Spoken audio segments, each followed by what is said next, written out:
It's Star Wars month, and while this isn't yet the big title I want to go into this year, later as I need a little more time, I thought I'd start with a quick and easy one, with the second Star Wars game by Pandemic Studios following their first time with the Clone Wars, being Star Wars Battlefront for Windows PC, Xbox Classic, and PlayStation 2. A game I played later as the sequel was my first Battlefront title.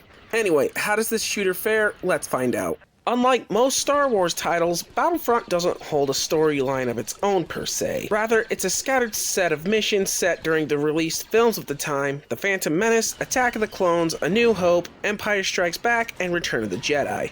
So with that in mind, let's talk about the gameplay, and Battlefront is a shooter that can be played in either first person or third person. In any case, unlike Dark Forces and Jedi Knight, Battlefront instead plays in a more open battlefield, like the game of the same name, where you have to occupy command posts while keeping them under your control and defeat the opposing team, even if you hijack vehicles to do it. Not much to it. Besides that, also unlike prior shooters in the Star Wars series, the gameplay consists of 5 playable classes for each of the 4 factions, 2 representing the prequels with the Confederacy and the Republic, as well as the originals with the Galactic Empire and the Rebel Alliance. I always have a habit with sticking with the basic trooper with their assault rifles and pistols, but Pandemic did a good job diversifying each class between smugglers and pilots and their ability to maintain tech, and vanguards, which handle rockets for mechs. Going into the modes, and single-player content consists of Historic Campaign, which, as I said, is in place of the story mode, with the changes that each mission has their own unique objectives, but the other is a Conquest mode, in where it's still the basics of Battlefront, but you instead pick battles as you try and take over the planets occupied by the enemy team. And up to the challenge, each team uses specific perks depending on the planets they occupy.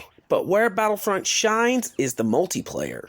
Multiple players online in a large battlefield. Unfortunately for console owners, with their online servers shut down, and unless you have third-party mods running on classic consoles, you're sadly SOL. However, the console versions have a local split-screen mode, competitive and co-op, and all versions have a sort of bot multiplayer with instant action. You set up your custom set of maps and just shoot each other from there. So yeah, there's replayability.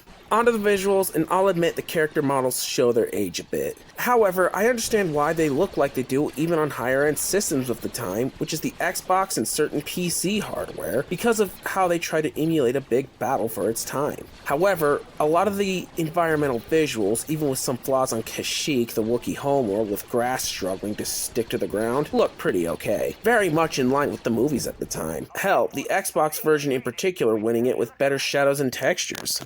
As for the sound, it's as you'd expect from a Star Wars game. Iconic John Williams sound with the sound effects of blasters straight from the movies. Even Tamura Morrison, who played the Fets and their clones themselves, even provide announcer commentary for the Republic side. Enemy detected. We've captured a command post. Overall, age be damned, Pandemic's Classic remains a blast to play today, and with backlash of the Classic series by Aspire be damned, you can still buy it standalone. Boy, is it worth it.